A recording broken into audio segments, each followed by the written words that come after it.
So మొత్తానికి JNTH 2122 BTech exams complete అయిపోయింది. వాటికి సంబంధించిన రిజల్ట్స్ అప్డేట్ కానివ్వండి, పేపర్ వాల్యుయేషన్ అప్డేట్స్ కానివ్వండి, సో ఎలా జరుగుతుంది ఏంటని చెప్పేసి ఇప్పటికీ చాలా ఇచ్చానండి మీకు అప్డేట్స్.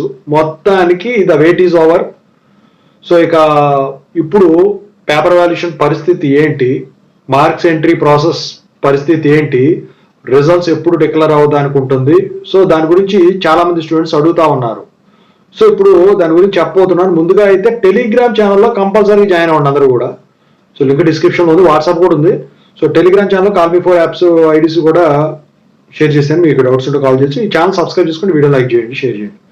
ఇక టాపిక్లో వెళితే JNTH 2122 బీటెక్లో R22, R18, R16, R15 regulation వాళ్ళు, రెగ్యులర్ వాళ్ళు, సప్లీ వాళ్ళు ఉన్నారు. సో పేపర్ వాల్యుయేషన్ సంబంధించిన అప్డేట్ లాస్ట్ వీక్ కూడా ఇచ్చేసాను.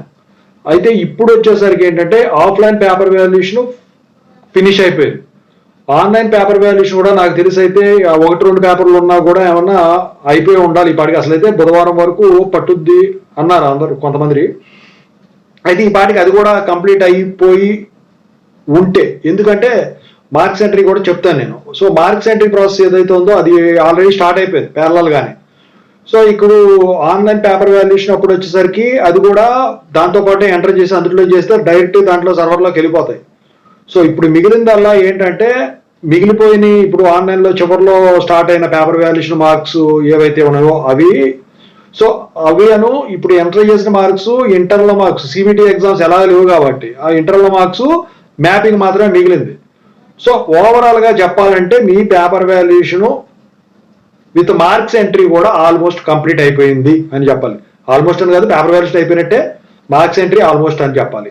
అయితే మరి రిజల్ట్స్ ఎప్పుడు డిక్లేర్ అయ్యేదానికి ఛాన్స్ ఉంది, పేపర్ వాల్యుయేషన్ ఎలా జరిగింది. సో రిజల్ట్స్ వచ్చేసరికి మీకు January 13th లోపు వచ్చేదానికి మ్యాక్సిమం ఛాన్సెస్ అయితే కనిపిస్తా ఉన్నాయి. ఎందుకంటే ఇప్పటికీ అసలైతే 40-45 డేస్లో మీకు రిజల్ట్స్ అనేవి వచ్చేస్తాయి, ఎందుకంటే CBT ఎగ్జామ్స్ లేవు కాబట్టి.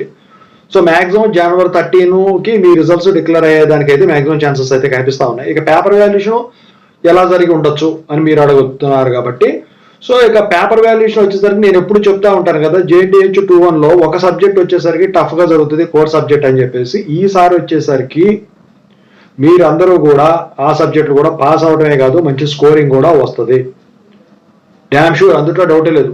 అది కూడా కాకుండా మీరు గమనించినట్టయితే ఇక్కడ ఈ క్రెడిట్ బేస్డ్ టెన్షన్ ఏదైతే ఉన్నదో అది కూడా వాళ్ళు రిమూవ్ చేయడం అయితే జరిగింది కదా ఈ సంవత్సరం.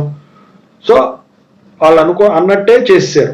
అయితే ఇప్పుడు మిగిలింది ఏంటి, ఈ పేపర్ వాల్యుయేషను లిబరల్ కావడం. సో అది గవర్నమెంట్కి సంబంధం ఉంటుందా అంటే ఉండదు, అది ఎవరి చేతిలో ఉంటుంది, మీ ఫ్యాకల్టీ చేతిలో ఉంటుంది. నేను ఇంతకుముందు ఎన్నోసార్లు చెప్పాను, ఇప్పుడు ఇంకా క్లిష్టతరమైన పరిస్థితులు నెలకొన్నాయి.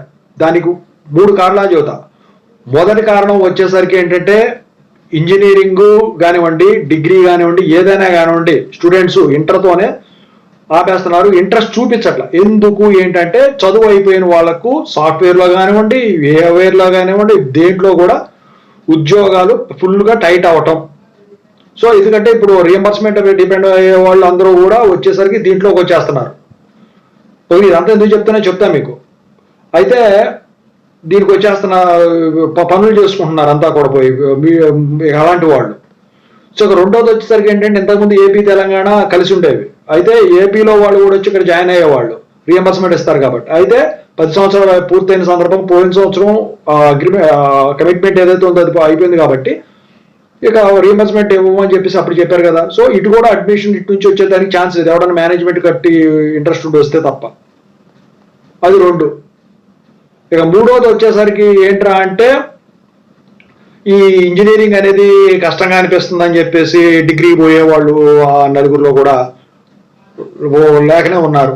సో అన్ని కాలేజీలు అటానమస్ అవడంలో ఫీ స్ట్రక్చర్ కూడా పెరిగిపోయినాయి, ఇక జనాలు లేదు. సో ఈ 3 కారణాల చేత నాకు తెలిసి ఈ 3, ఇంకా ఏమైనా ఉంటే నేను చెప్పలేను కానీ అడ్మిషన్స్ అనేవి అవట్ల. మరి ఇప్పుడు బర్డెన్ ఎవరి మీద పడుతుంది? సో కాలేజీ వాళ్ళు ప్రతి ఒక్కరు క్యాంప్ అనేది తిప్పుతున్నారు కాబట్టి ఫ్యాకల్టీ మీద పడుతుంది. ఫ్యాకల్టీ ఇప్పుడు నుంచే మొదలెట్టేశారు. నాకు తెలిసి అయితే మీరు ఎక్కడికైనా రండి, నాకు తెలిసి చాలా మంది స్టూడెంట్స్ ఇళ్ళ దగ్గర ఉండకుండా పారిపోతున్నారు. ఇంటర్ సెకండ్ ఇయర్లో ఉన్నవాళ్ళు కానీ, లేకపోతే డిప్లొమా అయిపోయిన వాళ్ళు కానీ, సో ఇంటర్ అయిపోయి గ్యాప్ తీసుకున్న వాళ్ళు కానీ డేటా పట్టుకొని వెళ్తా ఉన్నారు. వీళ్ళ దగ్గర డేటా వస్తుంది కాబట్టి. సో తల్లిదండ్రులు ఒకళ్ళిద్దరు ఉన్న, కొంతమంది అయితే ఐదో వాళ్ళు కూడా ఉండట్లా, చాలా వేసి వెళ్ళిపోతున్నారు అంటున్నారు, పాంప్లెట్లు తీసుకుంటున్నారు, ఇది అవుతున్నారు. సో ఇప్పుడు ఒత్తిడి ఎవరి మీద పడుతుంది అంటే ఫ్యాకల్టీ మీద పడుతుంది. మరి ఫ్యాకల్టీ గురించి ఎందుకు ఎట్లా చెప్తున్నారు మీరంటే, పేపర్ వాల్యుయేషన్ చేసేది మీ ఫ్యాకల్టీ. మీరు నల్గొండ జిల్లా కావచ్చు, ఖమ్మం జిల్లా కావచ్చు, లేకపోతే రంగారెడ్డి జిల్లా కావచ్చు, ఇంకే జిల్లా అయినా కానీ, అది అటానమస్ అవనివ్వండి, అఫిలియేటెడ్ అవనివ్వండి, తిరగకుండా క్యాంపైన్కి ఫ్యాకల్టీకి తప్పేలా లేదు. తిరిగినంత మాత్రం వస్తాయా అంటే తిరిగినంత మాత్రం రావు కాదు, పబ్లిసిటీ ఇచ్చుకున్నట్టు ఉంటుంది. ఇష్టమైన వాడు స్వతహాగా వస్తారు. కాకపోతే అందుట్లో తిరగటం కూడా వాళ్ళ టెక్నిక్ ఉంటుంది. తెలిసిన వాళ్ళు ఇప్పుడు ఒక ఏరియాలో ఉన్న వాళ్ళ అభిమానం అనుకోండి, వాళ్ళు వచ్చి వాళ్ళ ద్వారా జాయిన్ అవుతారు. సో తిరిగినంత మాత్రం వస్తాయని నమ్మకం లేదు. సో ఇట్లాంటి సందర్భంలో ఏంటంటే పేపర్ వాల్యుయేషన్ అనేది లిబరల్గా ఉంటేనే, సెకండ్ ఇయర్లోనే పేపర్ వాల్యుయేషన్ టఫ్ చేసేసి స్ట్రిక్ట్ చేస్తే మ్యాథ్స్ సబ్జెక్ట్స్ అయినా ఏదైనా కానివ్వండి, మరి ముందుకెళ్ళటం పరిస్థితి ఏంటి ఉండదు కదా. సో ఇక ఇప్పుడు ఏదైతే ఇప్పుడు ఏం చెప్తారు, జాయిన్ అయిన ఫస్ట్ ఇయర్కే చెప్పేస్తున్నారు అసలు స్టూడెంట్స్, వామ్మో తాళాలు పెట్టి లోపల ఇచ్చేసారు, మాకు ఇది ఉంది, ఇవంతా స్ట్రిక్ట్గా ఉన్నాయి అని చెప్తున్నారు. ఎగ్జామ్ పేపర్ వాల్యుయేషన్ అని చెప్పేసి. ఇది అనే కాదు, ఒక యూనివర్సిటీలు అనే కాదు, ఇది ఇక్కడనే కాదు, అన్ని చోట్ల అలాగే ఉంది. ఇక గట్టిగా మేము చదువుకోవాలి, మాకు గట్టి స్టామినా ఉంది, మాకు వెనక బ్యాక్గ్రౌండ్ ఉంది అనుకునే వాళ్ళు అవుట్ ఆఫ్ పోతున్నారు, డీముట్టు వీళ్ళకి వాటికి పోతున్నారు. సో ఇట్లాంటి సందర్భంలో బద్దెను ఎవరి మీద పడుతుంది, బర్డెను వీళ్ళ మీద పడుతుంది, ఫ్యాకల్టీ మీద. అందుకని చెప్పేసి ఖచ్చితంగా అయితే మీ పేపర్ వాల్యుయేషన్ అయితే ఈసారి లిబరల్గానే జరుగుతుంది. మీరైతే నెగిటివ్ థాట్స్ అయితే ఏం పెట్టుకోవద్దు. అది కూడా కాకుండా JNTH పేపర్ వాల్యుయేషన్ స్ట్రిక్ట్గా ఉంటుంది అని చెప్పేసి స్టూడెంట్సే వాళ్ళంతటి వాళ్ళే స్వతహాగా చదువుకుంటున్నారు. సో చదువుకొని ప్రిపేర్ అవుతా ఉన్నారు. క్లాస్ వర్క్లు కరెక్ట్గా జరుగుతున్నాయండి తెలంగాణలో, ఓకేనా. బయోమెట్రిక్ అటెండెన్స్ తీసుకుంటున్నారు, మళ్ళీ సిలబస్లో కంప్లీట్ చేయించుకుంటున్నారు. ఎక్కడైనా జరగకపోతే నేను చేసేది లేదు, అసలు అయితే అలాంటివి లేవు, ఓకేనా. సో ఇక రైటింగ్ స్కిల్స్ కూడా ఇంప్రూవ్ చేసుకుంటున్నారు. ఇవాళ రోజు యూట్యూబ్లో ఏది కొట్టినా వస్తుంది. సో ఇట్లాంటి పరిస్థితుల్లో మరి ఇక మీరు కొంచెం అన్నా దానికన్నా కొంచెం ఎక్కువ చూపించగలిగిన, కీబోర్డ్స్ చూపించగలిగిన మీరు ఇక్కడ పాస్ అయ్యేదానికి ఛాన్స్ ఉంది. ఎక్కడన్నా ఫెయిల్ కాకుండా అయితే ఉండదు, ఎందుకంటే కాగితాలు ఇచ్చేసి వస్తారు, కూర్చుని ఓపిక కూడా ఉండదు వాళ్ళకి. కాబట్టి సో ఆన్లైన్ పేపర్ వాల్యుయేషన్ బాగా జరిగిందా, ఆఫ్లైన్ పేపర్ వాల్యుయేషన్ బాగా జరుగుతుందా అంటే ఈసారి అన్ని పేపర్ వాల్యుయేషన్లు బాగానే జరుగుతాయి. మీరందరూ కూడా ఖచ్చితంగా పాస్ అయిపోతారు. ఇదండి పేపర్ వాల్యుయేషన్ సంబంధించిన అప్డేట్ కానివ్వండి, రిజల్ట్ అప్డేట్ కానివ్వండి, మార్క్స్ ఎంట్రీ అప్డేట్ కానివ్వండి. సో నా ఎక్స్పెక్టెడ్ డేట్ అయితే నేను చెప్పేశానండి, ఇదండి.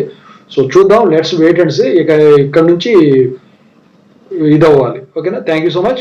I wish all the best.